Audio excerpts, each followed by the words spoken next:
E hoje o tema é Tantra, prática Vajrayana, para essa, entre aspas, magia budista. Oi! Nos últimos vídeos nós falamos sobre a impermanência, a morte, tudo vai acabar, e também sobre a impermanência sutil, que é a manutenção da existência. Nós vamos falar da figura de o rei da morte, um protetor do Dharma, e a figura sincretizada de Yama, o deus da morte indiano, trazido para a perspectiva Vajrayana.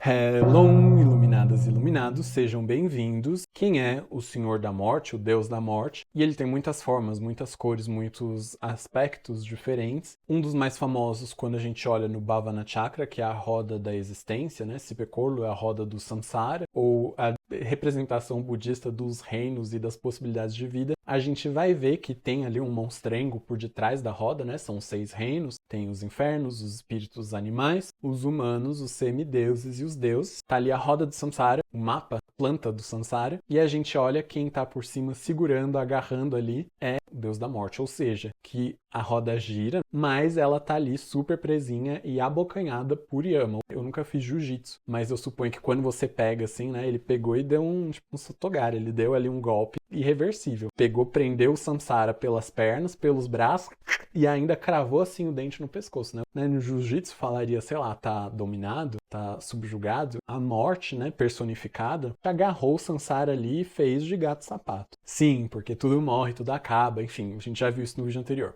Uma outra representação ou forma de Yama é segurando um espelho. Tem esses textos que dizem que quando você morre, pum, aí você chega na frente de Yama. E nesse caso, Yama não só como representante da morte, mas mais como assim o chefão dos infernos, assim, né, uma figura mais vilanesca. Tem um espelho, tipo um iPad, e aí ele mostra o espelho pra você assim, tipo um tablet, e dá play e você assiste as coisas que você fez na sua vida. Olha, eu segurei a língua. Você assiste aquilo e aí você compreende qual vai ser o seu destino, se você sobe, se você desce e ok, prossegue. Quase ali como um Anubis, né? Uma coisa egípcia. No budismo japonês também existe com o nome de Emadaio. Se vocês já assistiram Yu Yu Hakusho, né? O Yusuke morre e vai para o mundo espiritual, tem o Koema. O pai do Koema é o Emadaio, ou seja, é o Yama, é o deus da morte, chefão da morte. No Vajrayana, no Tantra, mais do que ter Yama ali, um demônio, seja vermelho, seja azul, com os dentes e agarrado na roda do samsara, ou devorando, né? Quando se diz que a pessoa morreu, ela foi mordida por Yama, dá uma mordida, puf, e aí morreu. Então, mais do que isso, a gente vai ter uma transformação de Yama, que vai sair ali do panteão dos deuses indianos e ser transformado em um protetor, em um guardião, ou seja, nós vamos ter a morte personificada como nosso guardião, como nosso protetor do Dharma, Dharmapala. Quando eu falo a gente vai ter, não quer dizer que nós vamos pegar assim deuses dos panteões e falar, então agora você está sincretizado. Não. Existiu um processo budista para que isso fosse encaixado, né, no diagrama dos ensinamentos. Uma das histórias diz que em algum momento Yama estava ali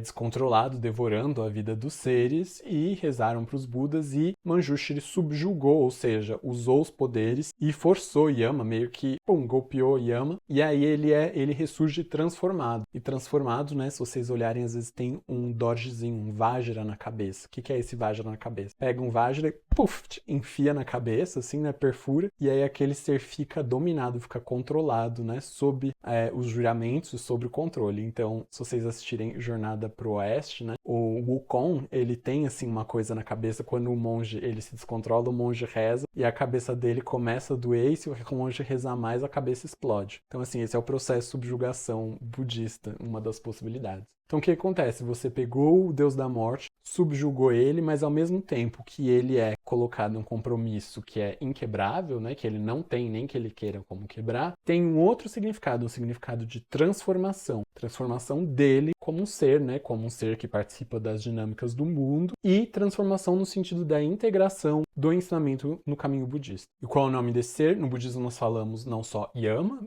que é o deus da morte, nós falamos Yama Dharmaraja, ou seja, o rei do Dharma, Yama. Por que ele é o rei do Dharma? Porque ele foi transformado pela natureza da esfera do Dharma, a força, que é um princípio da iluminação no budismo, às vezes a iluminação acontece à força. Então ele foi iluminado, mas como ele é a morte, o que é a morte, né? Nos últimos ensinamentos, no último dia, o que Buda ensina? A percepção suprema, né? A constatação suprema é a constatação da impermanência, ou seja, a gente compreender a impermanência é um dos fatores de maior possibilidade oportunidade de transformação da nossa mente, na nossa condição como budista. Então, por que que ele, como ele é o deus da morte, ele é o rei do Dharma, ou seja, ele mostra o fim de todas as coisas. Como ele mostra o fim de todas as coisas, também é muito adequado para as pessoas que estão praticando a modalidade Vajrayana ter um protetor que faz o quê? Acaba com as coisas, ou seja, você tem um problema, o que pode acontecer? Você acaba ou o problema acaba. Se um dos dois acaba, resolveu. Um dos outros nomes ou epítetos, né, é sânscrito, mas a gente fala sempre em tibetano. Kala Rupa. Rupa quer dizer forma. Kala, aí tem autores vão colocar Kala significa preto, ou seja, forma preta. E aí isso significa o quê? Porque ele é um negão, porque ele é um deus preto da morte. Pode ser a interpretação, mas não exatamente. Preto por quê? Porque quando a gente morre, os nossos elementos vão se dissolvendo, a nossa mente vai se dissolvendo, e a gente tem uma visão de luz, a gente tem uma visão vermelha, e no final o que sobra? A gente se encontra com esse nada. Não tem mais visão, não tem audição, não tem tato, não tem paladar, não tem nem pensamento direito. O que a gente se encontra? Com umas trevas, com uma coisa preta, com um vazio, com esse nada. Ou seja, quando a gente morrer, né, tem uma hora que a gente chega nesse vazio, nessa coisa aberta, nesse nada, nessa escuridão, nesse pretume. Então, esse momento referenciado à morte, né? Kala Rupa, ele é a forma preta, a forma negra, ou seja, ele é esse finalzão que abocanha todas as coisas. Se nós seguirmos a outra tradução que diz Kala Rupa, Rupa ainda a forma, e Kala também significa tempo. Então, forma, tempo e forma. Então, ele é da forma, ele é o shape, ele é a forma, ele é o shape do quê? Do tempo.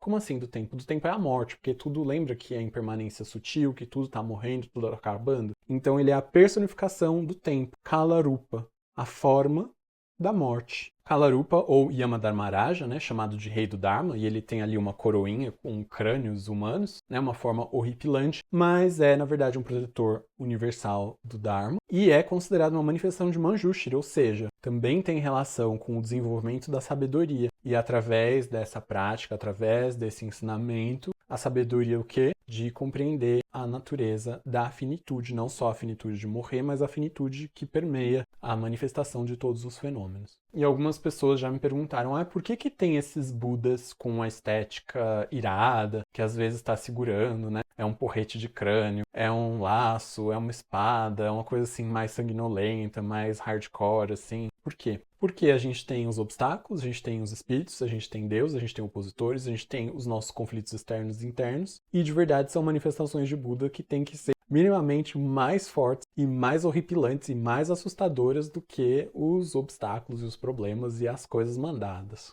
Essa é uma das explicações. Mas é claro também que cada um dos arquétipos, várias formas e o que eles seguram, tudo isso tem um significado simbólico que não interessa aqui. Se eles existem ou não existem? Existe.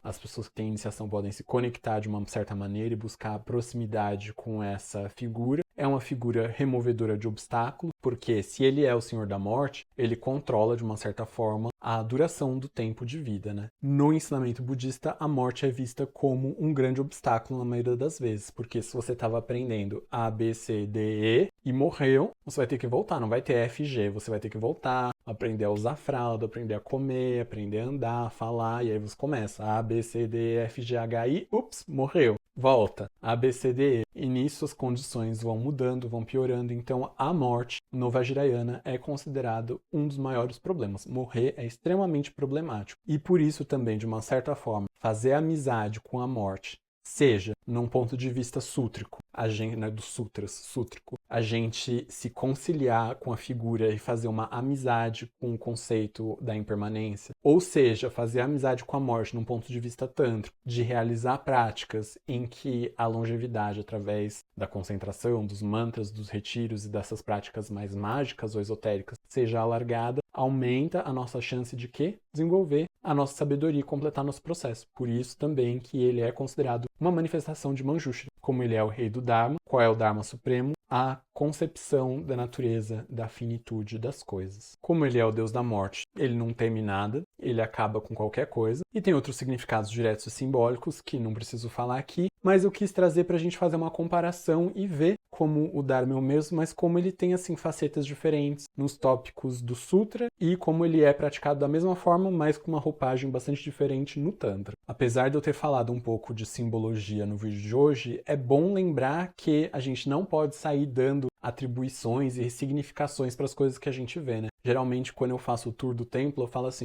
esse daqui é o nosso guru, esse aqui é o trono, ele tem 4 lados porque representa isso, e aí tem 8 leões, representa aquilo, e essa Tara, ela tem 7 olhos, representa tal coisa. Então, assim, vou fazendo, vou explicando, e aí dali a pouco a pessoa pega e fala assim, e essa daqui é a cadeira que a gente senta, né? As 4 pernas são as 4 nobres verdades. E aí começa a delirar e pegar, assim, tudo que tem. São 3 porque são as 3 joias, é 4 porque é as 4 nobres verdades, é 5 porque são as 5 sendas, 6 é os 6 paramitas. Então, nem tudo que tem um número, que tem uma roupagem, quer dizer necessariamente, a gente pode deduzir o mesmo significado, né? Por isso que é importante aprender, né? Seja no Tantra de deidade a deidade, cada coisa tem a sua linhagem e tem a sua explicação diferente. Então, o que vale para uma deidade, ou até num contexto de uma transmissão, não necessariamente vale para outra. Se a gente pegar um termo da teologia, o budismo tibetano é o que nós chamamos de uma religião de mistérios. Então, vamos deixar os mistérios misteriosos. Não vamos cutucar Dhamaraja, Kalarupa, Yarmadhamaraja, o deus da morte, o protetor, o guardião, o senhor da boa morte.